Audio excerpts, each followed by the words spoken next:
Hi everyone, I'm Alison Phillips and this is our second conversation from the farm, and today I have the good fortune of getting to talk to my wonderful father-in-law, Rich Phillips. How are you doing today? I'm great, Alison. So could you tell us a little bit about what you do on the farm? Sure. I'm the owner of the farm and I do virtually everything. Virtually everything. You've got your hands in everything. Just everything. I pick berries, I feed people lunches. Right. I do some harvesting. It's great. You do sales calls, you're really all over the I place. do all kinds of things. So one of the things that we really focus on at the farm is doing things a better way. And one of our kind of main principles is that we want to be, it's a better way to be neighbors. Yeah. And can you talk to me a little bit more about what that means to you and how our migrant workforce is at the core of this? Sure. It may be helpful to share a couple of stories along the way. Yeah, definitely. Okay. So we have a large migrant workforce that comes for July, August, and some of September, and they help harvest the berries. Right. Yeah. And migrants in this region travel pretty much between Florida and Michigan. Right. So a few stories about migrants.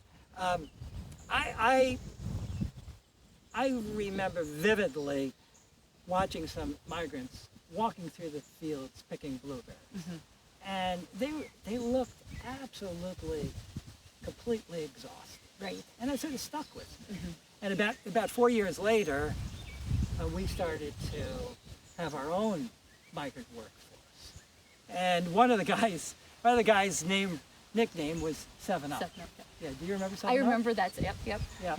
And one evening, I remember it was late in the day. He came to me, and his wife had been detained by the police. And he was a big man, and he literally cried on my shoulder. I just can't imagine how he would feel, like just that helplessness and not knowing what to do and how to handle that situation. Right. And that's something that has stuck with me. I was driving down the road, a week or 10 days ago, and I saw 5 migrants with hoses over their shoulders with the tractor and the tank behind them, and they're spraying below the blueberry bushes. And I was concerned that it was Roundup.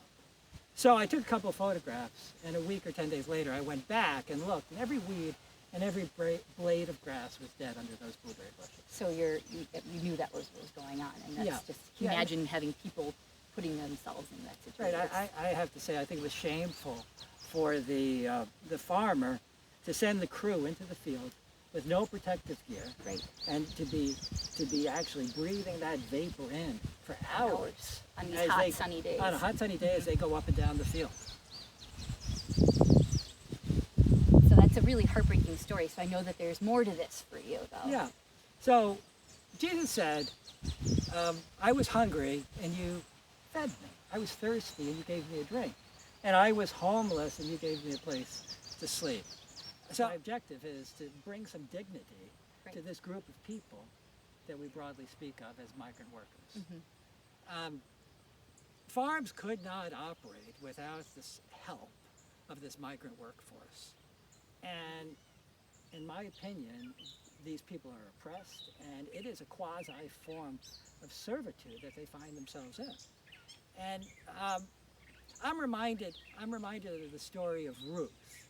And she was the Moabite who traveled with her mother-in-law to Palestine after her husband had died. And she met this guy, Boaz. And Boaz let her go into the field and pick the wheat a little early in the harvest process because he cared. Right. And so I've asked and thought about, what does gleaning look like for a blueberry farm? Right. Yeah. So there are 3 or 4 things that we do at Better Way Farms. We pay better than average wages. We pay people well. We treat them with respect. And you can see that when everyone's gathered together. It's a community. We're all together. Right. We have communal meals regularly. Today I was in the field and we did tailgate with burgers. You're the chef too. With burgers, it was great. And we teach English classes, and we pay for the time that the men and women spend in English class.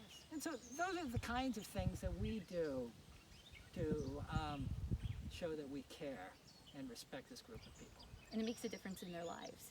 I hope so. Yeah. So, anything else that you kind of wanted to share too? well, we're all migrants because our final home is not here. Jesus was a migrant, so it's progress. We're all migrants passing through to someplace else. And I know we have this shared view of life. For our family, our home is in heaven. We view ourselves as migrants, and our desire is to reach the celestial city of God. So in closing, I have a heart for the migrant. And for me and my family, that is a better way. Thanks.